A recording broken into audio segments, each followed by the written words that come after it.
I'll introduce those that have joined our session here this morning. First off, I'm Mike Hewitt. I've been at Alternatives Pregnancy Center for 4 years come December, and been on staff for about a year as our fatherhood champion. And been excited, and I'll share a little more in detail as far as my ministry there, but I want to introduce Rachel Neal and Cindy Lux. So Rachel, why don't you just start our conversation, kind of give an overview of what we do at Alternatives and your role. Sure. And then I'll go, and then Cindy will finish up. Well, my name is Rachel Neal. I've been a volunteer with Alternatives for 4.5 years, and then I had the opportunity to come on staff in August of this year. I am the outreach director. My primary role at Alternatives is to connect with anyone who may be a potential client, and then to build partnerships with any other nonprofits, community resources who our clients may be able to benefit from, or who we can help provide resources to their client base as well.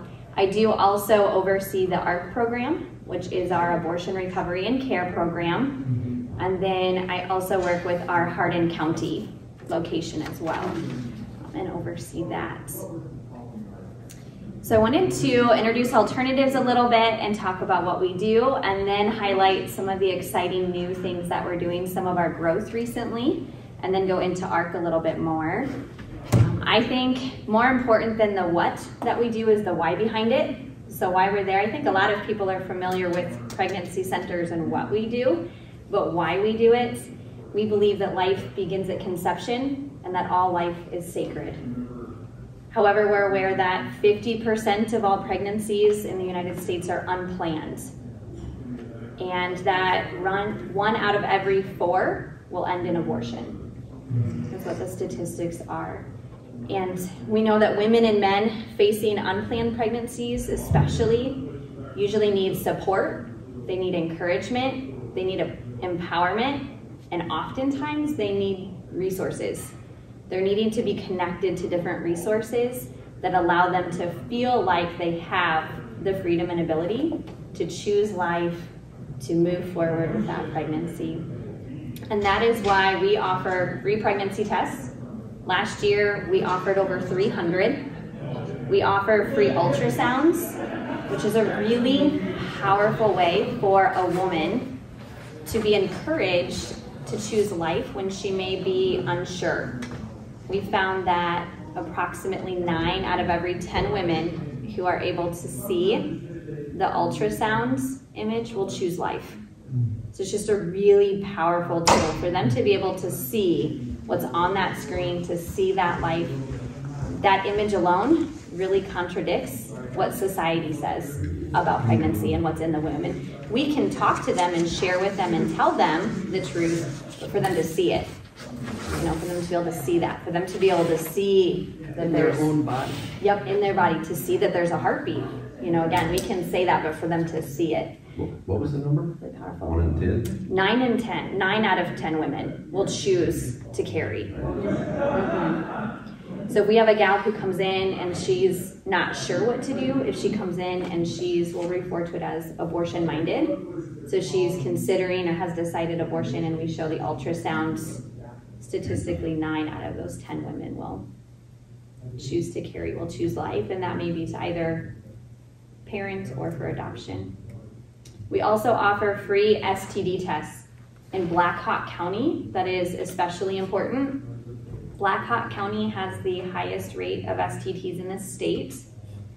We also are 1.5 times higher than the national rate. So it is a problem. That's something that is a problem. So we offer that. We're the highest in the state of Iowa. Wow. Black Hawk County is. Over Johnson County. And Black Hawk County is. And then we offer material assistance.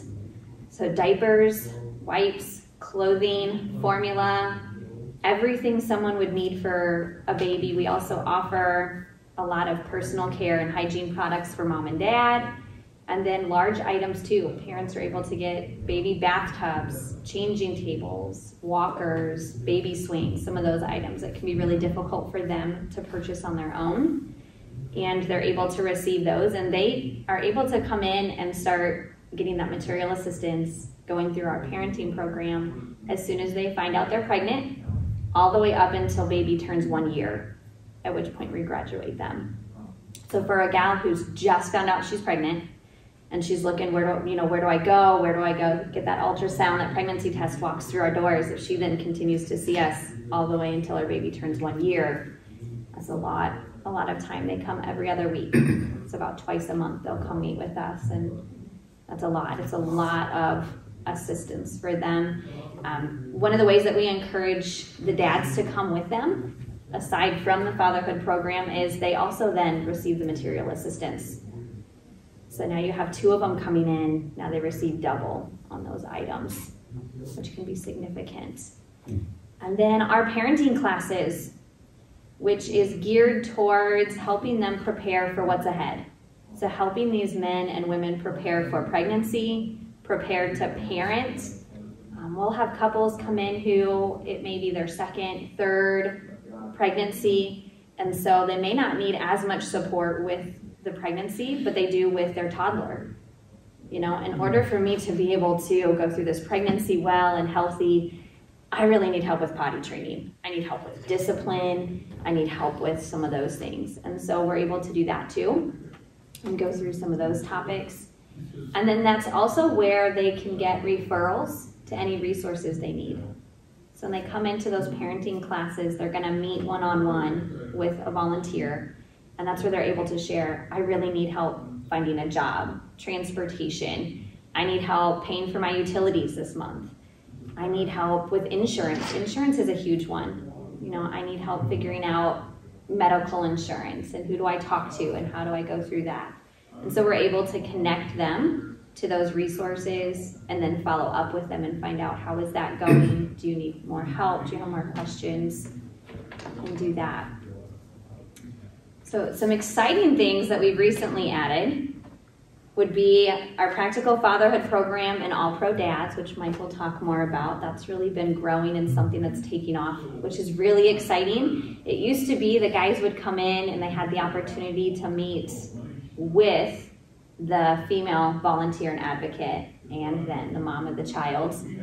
And that was great, but we know that being a mom and a dad is very different. And so being able to provide that one-on-one is fantastic. We also have our translation services for clients. So the Cedar Valley is extremely diverse. It's very diverse, which is something that we love. We love that about the Cedar Valley. However, it can pose a challenge for us when we have clients who come through the door and they're needing this support and they're needing resources and we have the language barriers. So we're currently able to provide someone that they can sit down and talk to face-to-face who can speak in both French and then we have Spanish. Otherwise, we're able to do translation on iPads. So that's something we've been working with the volunteers so they'll feel comfortable. We can pull out that iPad and then we navigate that translation with them to be able to do that and to meet their needs the best that we can. And then we also have what we call our sexual integrity and prevention classes. And these classes happen primarily in the schools. We also do some out in the community as well. And we get to go in and we will teach age-appropriate content based on the age of the audience. So whether it's middle school, whether it's high school, or whether we're talking grown adults. And we're gonna talk about topics like just learning about your personality type, how to have healthy boundaries, how to communicate healthy, have healthy relationships. We'll go into the schools and we'll talk about puberty and be able to talk about that with the kids. And then of course, a variety of topics involving intimacy and abstinence. So we go in and talk with them about that. The idea with that is to try and take some of these people who could potentially in the future be our clients and try to empower them to be able to make life choices that would be better for them, to help them do that. Sometimes it's just a matter of having the information, just having that information. and talking to them about it. So we'll go in and do that. We have our life skills room that we did. That one is also something fairly new. This provides a hands-on teaching experience to our clients. So when a client comes in and says, you know what, I really want to learn CPR for my infant, we have a video that we can show them, but we can also take them in to a life skills room and do a demonstration on it. Another common one will be breastfeeding. You'll have women come in, we can show the video, but for some women, they really need more of a hands-on. Okay, how do I do it? Just what is the basics? How do I do that? And for some women, that allows them to feel empowered to continue breastfeeding rather than just switching to formula. And again, we found sometimes it's just a matter of mentorship and support. We can also do cooking. We can do stress management and relief. So when you're talking about a lot of the clients that we're seeing are people who are they're in an unplanned situation. A lot of times they have other stresses and factors going on in their life that are difficult. We can walk them through, here are healthy ways for you to relax and de-stress. We know that's healthier for pregnancy. We know that we're all better parents when we're more relaxed, when we can find ways to de-stress. So that even things like that in the life skills room, we'll do that. And then our life skills curriculum, the things we teach, can also be taken out in the community. So we can take that into like the Waterloo Women's Center for Change, which is a type of correctional facility here in Waterloo. So we can take those into there. So we can go in there and teach those women a combination of the sexual integrity and prevention classes and life skills. So that way when they get out on their own again, they have a little bit more of the tools that they need to be able to be healthy, independent, successful. And then the last one I want to highlight and focus on that I oversee is ARC. So our Abortion Recovery and Care program that we have.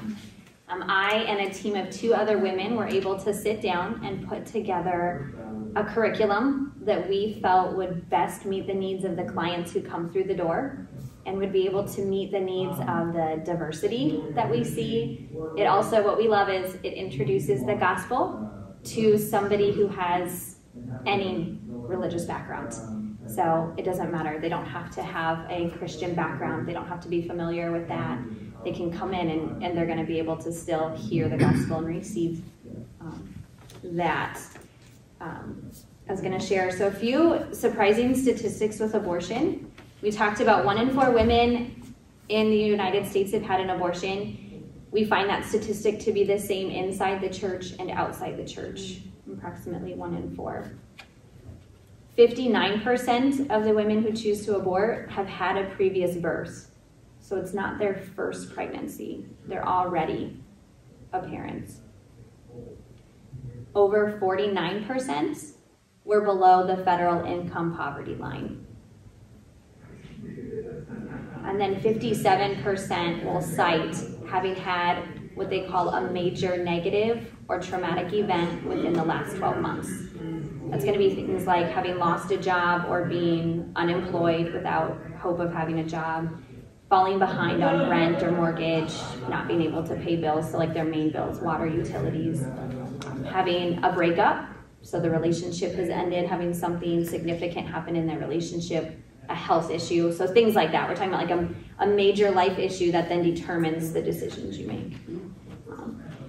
And those statistics right there highlight first the importance of alternatives and us being that first stop for those with an unplanned pregnancy. Again, many of those choices to abort were just based on circumstances and are things that we oftentimes can help with. So we can help walk them through those things. We will encourage women, there's time. You have time before you make a decision. You have options, lots of options, and we have resources. And then we're able to speak truth, life, hope into that situation. But for the women who will come through our doors who will disclose that they've had an abortion, women who reach out to us, we know that that is a very traumatic event for a woman, and it leaves her struggling with both the grief of having lost a child, whether the woman recognizes that or not. We can find that statistically they are going through that process. And then it also leaves the trauma of the procedure, the experience itself. And so the need to have a program with those women where we walk them through the grieving process while we bring biblical truth to the topic, speak to just the lies that society talks about. So women will say, okay, society is saying abortion is a pregnancy eraser. I should have been able to walk in, erase it, and then everything in my life would be great. I can have all the things I wanted, and that's not how it went at all. I'm actually in worse shape than I was before that. So we'll speak to that, bring biblical truth to other things, like they do have the right to grieve the situation, and we'll talk about that child was alive and go through that. And it's a very safe place where there's just no judgment, no condemnation. They're able to share very openly and not have to worry about what people will say to that, and then they can just process and move through the healing process. We do, like I said, introduce the gospel. We know that healing through the ARC program is possible without Jesus, as far as they can have just that minor basic healing. There's a little bit. We can speak to a little bit of what's going on. However, the only way they can have whole, true healing is with Jesus. We know they need that part. And so we offer both of those things. We want them, no matter what they choose as far as their relationship with Christ, to still walk out having received something. But we make sure to plant as many of those seeds as we can and walk that through with them. And then many women who complete a program like ARC will go on to be active either in pro-life organizations, in their church. They'll start serving. They'll get active in a pregnancy center, once they reach that point and begin doing that. And again, it's really powerful for women who are trying to make a choice or have already made that choice to be able to meet with a woman who's been through that experience as well. But I was going to share, when we talk about abortion, this last thing that I have, I know that we in America very much will say that abortion is safe. It's okay if the woman makes that choice. I mean, she'll be fine afterwards, really, that it's okay. But there's been several studies done around the world that have found there to be just a significant harm to women, physically, mentally, emotionally, after an abortion. I was going to share a few of those things with you guys. So 45 to 81% increase in risk of mental health in post-abortive women. In a study taken out of 2,000 women, they found that 8 years after they chose to abort, 65% of them were more likely to score in the high-risk range for clinical depression. That was then women who had decided to carry. So they took 2,000 women who were pregnant, and they looked at 8 years after they either decided to abort or carry. And the women who aborted were 65% more likely to score in that. Suicidal behavior are also significantly more common among those women. It's nearly 7 times higher. That was found in a Finnish study that was done. It's even, significantly elevated compared to women who suffer miscarriage as well. And then substance abuse becomes another problem for a lot of women after that choice. Alcohol abuse, women who choose to abort are 261% more likely to abuse alcohol. They're 142% more likely to become dependent on alcohol. They are 313% more likely to abuse drugs, 287% more likely to become dependent upon drugs. And let's see here. They're also twice as likely to abuse alcohol as women who have not aborted, 3.6 times more likely to have a lifetime illicit drug disorder.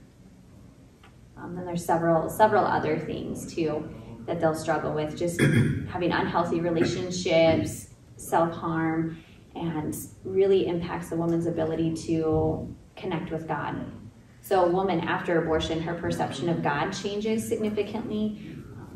The Word of God, the Bible, anything Scripture, the church, it changes dramatically. And we found that without really helping them walk through what the truth is and what they're experiencing and going through, it's hard for them to make that connection. And so that's what we do. All right, I'll turn it over to Mike if you're ready to. Thank you, Rachel. You might have questions for Rachel, so I don't want to escalate too quickly into. I don't know, do you want to do like questions kind of in between? Well, we can, would but that fresh work, on or- your mind. You'd said to 49%, or just very recently after the 51%. Yeah. What was that again, 49%? Of women who chose to abort were below federal income poverty line. Okay. Wow. I've heard the presentations several times, and I don't know, it's just something about, maybe it's our closeness, I don't know, but the thing that stood out to me was that we've got this battleground kind of set with pro-life and choice, where the woman's right to do what she wants. And it's what you've shared just at the end there, it's crystal clear that you may be solving one problem, so to speak, but you've opened a floodgate of so many problems. You're actually harming yourself far more, than you think. So that really stood out. And you mentioned it's not just going to alternatives for a few things that like ultrasound or whatever. You've opened up you meet a lot of needs well beyond, a lot of the stuff involved with the pregnancy, with an unplanned one of whether, what am I going to do? How am I going to do this? What am I going to do there? And so really the service you provide is overwhelming, I think. And I was struck too with the going into the schools. So I would think they would welcome you. Have you had any pushback, or they probably kind of try to limit what you can say, maybe, I don't know. But Right now we're in a lot of Christian schools, so there the environment is different. It's much easier to get into those. Okay. It's a little bit more difficult So to the get public into the public is a little schools. bit, But it's a conversation we keep revisiting with them, and we just keep revisiting with them to see. so you have to go through, I would assume the principal or maybe the superintendent or someone to try to get them to understand what you're trying to. Yeah, for like a Waterloo school, you'd be looking at, you have to go through both the leadership of that specific school for it to come in, as well as the district Okay. to get into those. Satan's got a really good foothold in that organization. Not to give that clown any credit, but Getting the word out. That seems to me to be a critical. Because a lot of people really, I for one, all that's available and really the full spectrum of what you're providing or offering to people. I mean, how do you get the word out? The social media part of it is just becoming the avenue, looking at our clientele being Gen Z and Yeah. that group. Which isn't us. Which is not us, is exactly right. So to be able to connect with them through social media is huge, and that's a whole different mindset from our generation, if you will. So yeah, that's a huge part of it. Yeah, so our other big one is tabling, so going to events and doing tables. So it's going and having a table at UNI on a regular basis, or we just are able to set up tabling once a month at Hawkeye. So it's going kind of over the lunch hour in their student building and being able to have a table set up and connect with them there. Doing things like we'll be doing the Waterloo downtown trick or treat that they do. We're going to have a table there. And so that's kind of getting the word out. It gets the word out to families who would be able to, the adults who could utilize our services. But if we're in some of those community events, it also means that year after year, some of those kids are going to see our name and be familiar with it. And again, the idea would be that we'd be a first stop. So if they did find themselves in a situation where they did need help, where they did need one of the services, they would say, oh, I know that name. You know, they always gave me candy every year. They always had seemed friendly. Yeah, they had a fun game. Like, I remember them. And so that's another way we get our name out, is being out and active and participating in as many community things as we can. Is there an age, predominant age group that are most affected by abortion? That would, like, obviously the youngers, but I mean, is there like 16 to 18 or 14 to 18 where that's predominantly when the abortions occur, or? There is. I don't know off the top of my head what the age is. I do know in our minds, we tend to think that it's really significantly larger in the younger teens, but we're actually finding that it is still very prevalent as you're getting into later 20s, early 30s. For example, you have a woman who, she already has a few kids. She's sitting below the federal poverty line and is struggling there, and then finds out she's pregnant again. You know what I mean? And being in that situation where I just can't add that additional, what am I going to do? And so we'll see that I don't know that there's one that stands out significantly more than another. Okay, Great. jump into the fatherhood portion. As I mentioned, opening things up here, I've been alternate for 4 years. And it was very odd for me to be even thinking about being at a pregnancy center when one of the staff members came here to Cedar Valley and she shared a need for male advocates.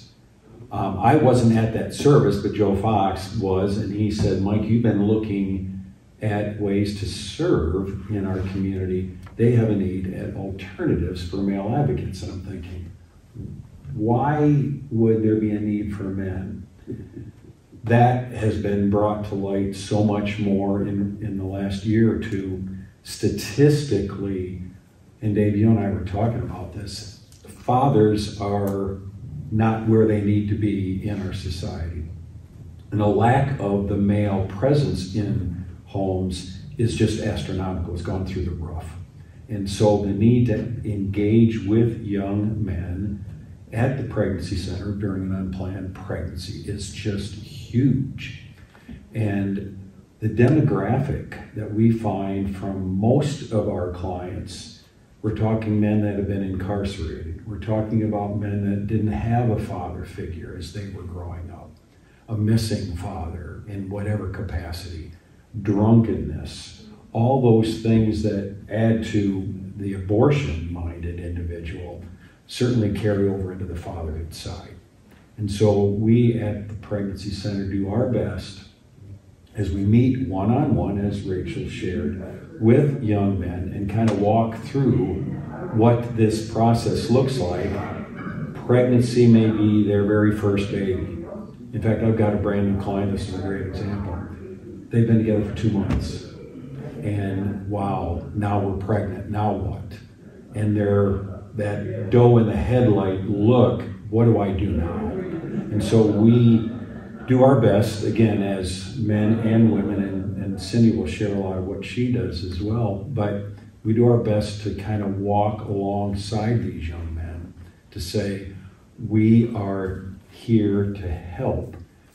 Rachel hit on it, but I want to make this point very clear. We're a faith-based organization. We don't cram the gospel down anyone's throat. We do our best not to do that. But we know in our lives that Jesus Christ is the answer. And only when we get right with the Lord are we able to put everything else in perspective. I have met with, and we as a pregnancy center have met with, it's probably pushing 200 clients in the last 6 to 7 years. Male clients, most of which do not have church backgrounds at all. So when we ask if we can share a devotional, when we ask if we can pray with them, I have never had one client say no. They understand that there's something missing in their lives. And again, even though we don't shove anything down our throat, we try to put that in perspective. This is what the Lord's done in my life, in that context. One of the new parts of what we're doing in the fatherhood program is All Pro Dad. We have now met for 6 months. It is part of the pregnancy center, but yet outside of the pregnancy center. Traditionally, All Pro Dad meets in school systems. There are over 1,400 chapters across the United States in 46 states. We're the only pregnancy center in the United States offering All Pro Dad. It's so exciting to be part of a group that, I don't know if you're familiar, Tom of course is, but a football fan, Tony Dungy, took his Colts to the Super Bowl several years ago. Very involved in All Pro Dad. It is not necessarily a sports-minded group, but the topics that we touch on are very practical.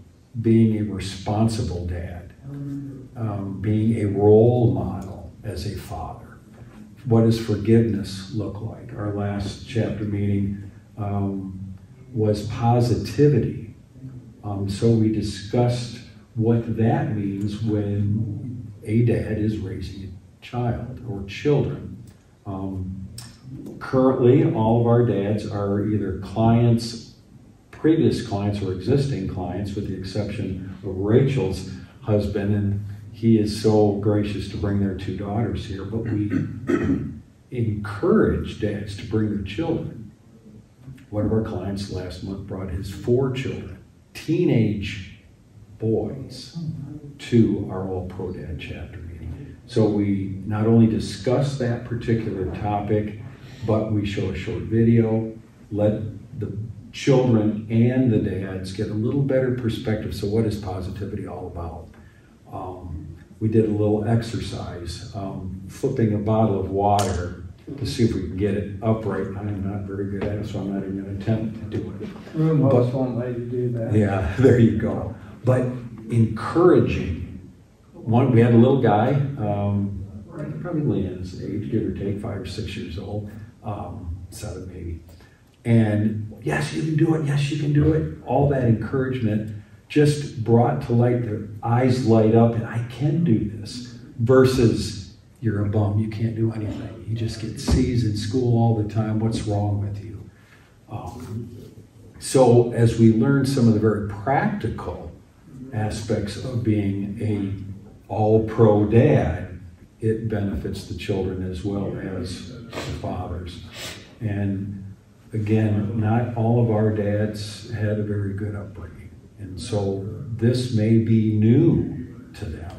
And being a responsible dad, being a present father in the lives of their children is just huge. And so we try to establish that. So we make it fun for the children. We make it very serious, of course, for the dads. And then we share with them materials that they can take home. Bring It Home is the name of the little sheet that we give out. But then All Pro Dad offers up an app that any one of us can get. They're daily emails on topics that, again, help us as fathers be more responsible, be more positive in our children's lives. So it's another tool that we use, that we put in the hands of our dads, that they can grow, that they can be a better father. Rachel touched on it, but we meet with our clients for a full year. I do not like graduation day. It means we have to say goodbye. It's a year and a half a lot of times. A year and a half is exactly right, Cindy. So All Pro Dad gives us the opportunity to extend that. So my enthusiasm is that I don't have to say goodbye to these guys. We can continue that relationship and that nurturing. And if we put it in the Lord's hands and allow Him to do the work through us as advocates, as staff members, in good time, the Lord will work in these young men's lives and these young women's lives. And it's just such an exciting thing to see what the Lord's doing at the pregnancy center. Been here for 30 years in the Cedar Valley. and our director, Megan, she sets the example that is always based on a biblical perspective. In fact, we recently added Dean Schmidt to he's not on staff, but he's our chaplain. So Dean meets with us on Tuesday mornings. He shares a message, if you will, with the staff and any of the advocates that want to come, but bringing to light the importance of sharing the gospel in any way we can. Because this is another thing that we are mindful of. We have no way of knowing whether we're going to see a client for an hour and then they never return, or we see them for a year and a half. And based on that, the importance of establishing, here's what the Lord has done in my life and how he's worked in my life.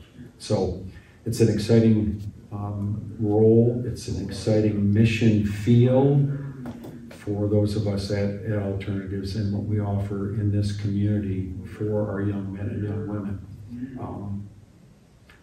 I spent 42 years in the automotive industry, and nothing compares to the joy that I have and being at Alternatives. It is such a joy to be part of a group of women. This is kind of unusual. The men here this morning were the majority. Normally, when Dean leaves, I'm usually the only guy at the pregnancy center. So we're in need of male advocates and female advocates. So if the Lord's tugging on anyone's heart at the church here, and we do a wonderful job at Cedar Valley in supporting Alternatives. It's such a solid piece of what we do. So, questions that you guys might have? I've got some, but if I can talk. We only got 5 minutes left if you want me to share. Please, Cindy, please, go right ahead. I do have some questions for you. Well, as Mike said, it's hard to say goodbye to people when it's time. I just had a few clients that graduated and asked them if they had any input of how could we do things differently or better. And they said, can't we come till our kids are 5 years old? You know, I think we should be able to come till our kids are 5 years old. I said, well, I'll talk to them about that, but I don't know if we can do that. I said, maybe we could do a reunion once a month or something. I have no idea. But anyway, just so you know that when the clients come, it's not like they're begrudging or they're only coming for, they really appreciate the encouragement. Wanted to share one of my life verses, Hebrews 3:13, where it says, but encourage one another day after day, as long as it's still called today. Lest any of you be hardened by the deceitfulness of sin. And that really speaks a lot about what our ministry is. We're there to encourage these people.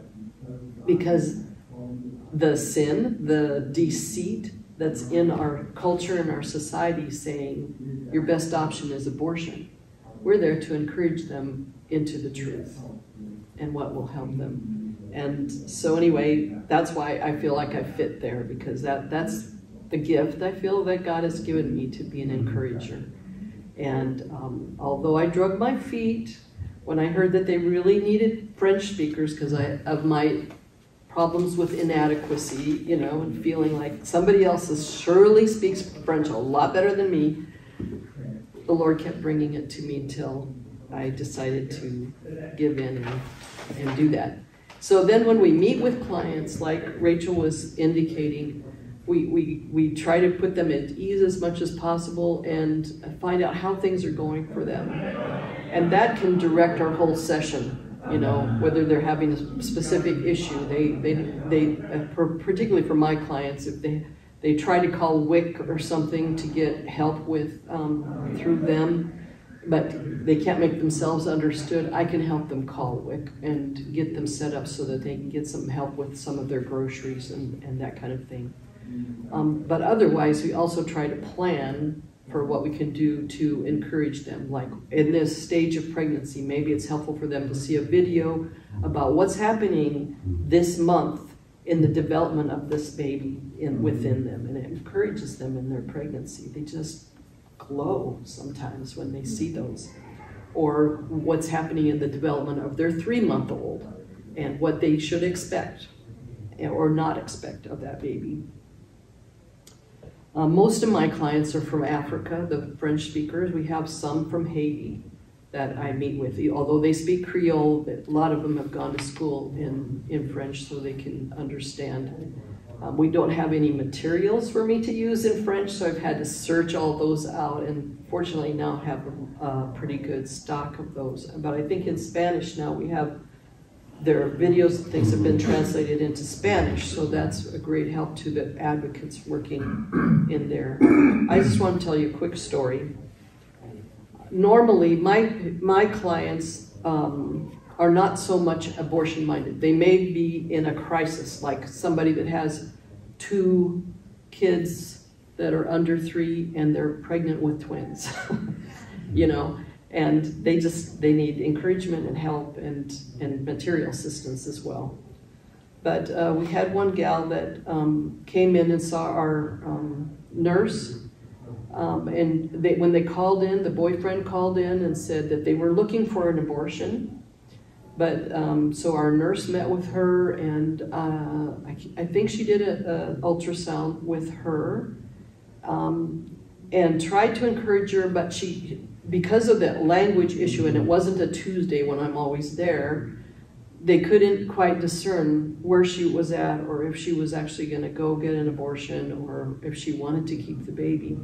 So then they set up an appointment for me to meet with the lady, and Lindsay was also available to help with this appointment. So I met with her and talked for a little bit and gave her some materials so that she could see what the implications of all 3 options are: abortion, adoption, and keeping the baby. And I did show her a video of what was happening in her womb right now, because she was already at 10 weeks pregnancy. And then we talked a little bit further, and she said to me, if I just wasn't so sick, I wouldn't get an abortion. She said, I can't even drink water without feeling like I'm gonna vomit. And during the time that we met together, she had 2 times where she had to excuse herself and go and vomit. So she really was, and she'd had 2 pregnancies already and not been sick. Yeah. You know, so I think she and her boyfriend were just like, this is too much. You know, he didn't want to see her sick. It wasn't that he was pressing her for an abortion because he didn't want the baby. He didn't want her to be sick. Yeah. So the language was very important in that situation. And we were able to then, I showed her a video about how to get better from nausea during your pregnancy. And then Lindsay was able to come in and say, yes, there are medications that you can get from the doctor that can help lessen that issue. And then we found out she hadn't seen a doctor yet. So we have a pro-life doctor that we work with, and she was able to call his office, and they got her worked into an appointment the very next day to see the doctor. Now, I've seen her twice since that time. She's feeling better. She and the boyfriend are both on the same page about wanting to keep the baby. So we saved a life. That feels pretty good. Well, I didn't have total my numbers, but we're out of time. Yeah, it's time. I really appreciate this. I mean, I really am thankful for you guys and what you've done, and I learned more every time. I got more questions for you. I know where you hide, so I can find that. But I appreciate what you've done. And thank you all for your work. We had a small session, but don't feel like it wasn't worthwhile, because it really was for me, especially. Well, I don't know where you're off to now, but if you got another session, I got the schedule there. We got the main speaker again, don't we now? We have a word prayer for him. Can I pray Sure. for him? Yeah, that'd be great. Pray for you guys. Heavenly Father, we honor you as the creator of your Genesis. The first chapter is where you made man and woman in your image, and how you did that by your unique creative power. And we believe you in your word that you tell us that unborn baby in the womb is truly a human life, precious before you from the time of conception. Oh Lord, you see the work that's happening at Alternatives. They need your blessing. Not only them, but one of the other, 1,500 or 2,000 pregnant centers all across our country. Father, we ask your blessing on every pregnancy center and every volunteer. Use them for your honor and glory, and that you manifest yourself through them to those whom they seek to serve. Lord, we also want to pray against, in Jesus' name, against the narrative that has been seized by many in our society that a woman's body is her own and she has a right to choose. Lord, that lie needs constant and increased confrontation, it seems. And so we just pray that you'd use the truth-speaking of Alternatives, and all of us who are friends of Alternatives, friends of the unborn, to address those lies that the society perpetrates upon not only us but our youngest. So Lord, help all of us to do our part, and pray for Tom and Troy and myself. If you have a part for us to play, that you'd show us what that would be. In Jesus' name.